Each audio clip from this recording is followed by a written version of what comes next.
காங்கிரஸ் ஆட்சியில் 11வது இடத்தில் இருந்த இந்தியா தற்போது 5வது மிகப்பெரிய பொருளாதார நாடாக வளர்ந்திருப்பதாக மத்திய பாதுகாப்புத்துறை அமைச்சர் ராஜ்நாத் சிங் பெருமிதத்தோடு தெரிவித்திருக்கிறார். விருதுநகர் மாவட்டம் ராஜபாளையத்தில் பரப்புரையில் பேசிய அவர், மோடி பிரதமராக மீண்டும் வரும்போது 2027ஆம் ஆண்டில் 3வது பெரிய பொருளாதார நாடாக இந்தியா உருவெடுக்கும் என்பதில் சந்தேகம் இல்லை என்றார். 11th पोजीशन पर था, लेकिन मोदी जी के आने के बाद हमारे भारत ने जंप लेकर आज इकोनॉमी के मामले में दुनिया के टॉप 5 कंट्रीज में आकर खड़ा हो गया है.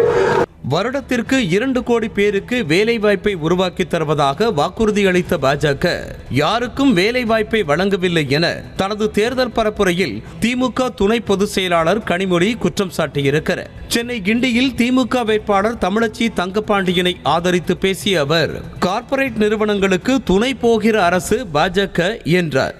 2 கோடி இளைஞர்களுக்கு இளம் பெண்களுக்கு வேலை வாய்ப்பை உருவாக்கி தரேனாங்க. எத்தனை பேருக்கு வேலை கொடுத்தாங்க? யாருக்கும் வேலை கொடுக்கல. வேலை வாய்ப்பு என்னாச்சுன்னு போய் கேட்டா அமித்ஷா உள்துறை அமைச்சர் என்ன சொல்றாரு?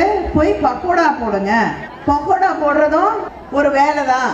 எனக்கே சந்தேகம், பக்கோடா போட சொல்றாரா பக்கோடா போட சொல்றாரா? அவங்க ஊர் பக்கோடா வேற, நம்ம ஊர் பக்கோடா வேற.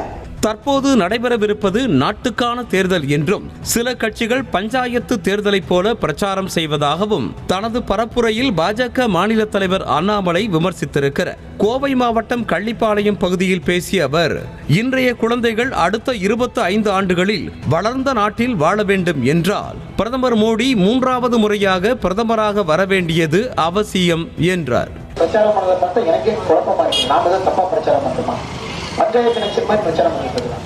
நாட்டுக்கான தேர்தல், நாட்டினுடைய பிரச்சனையை பேசணும், வலிமையான பிரதமர் யார் என்பதை பேச வேண்டும் என்றால் இவங்க எல்லாம் உள்ளூர்ல பாத்தீங்கன்னா குறுக்க ஏறுவட்ட மாதிரி வேற ஏதோ தேர்தல் நினைச்சு பிரச்சாரம் பண்ணிருக்காங்க. அன்பு சகோதரிகளே, நாம் தெளிவாக இருப்போம். இது நாட்டுக்கான தேர்தல். இந்த குழந்தைங்க, சின்ன குழந்தைங்க எல்லாம் இன்னும் 25 ஆண்டுகள் கழித்து வளர்ந்து நிற்கும் பொழுது ஒரு வளர்ந்த நாட்டிலே இவர்கள் வாழ வேண்டும் என்றால் பிரதமர் மோடி அவர்கள் 3வது முறையாக ஆட்சி கட்டளையிலே அமர வேண்டிய அவசியம் இருக்கு.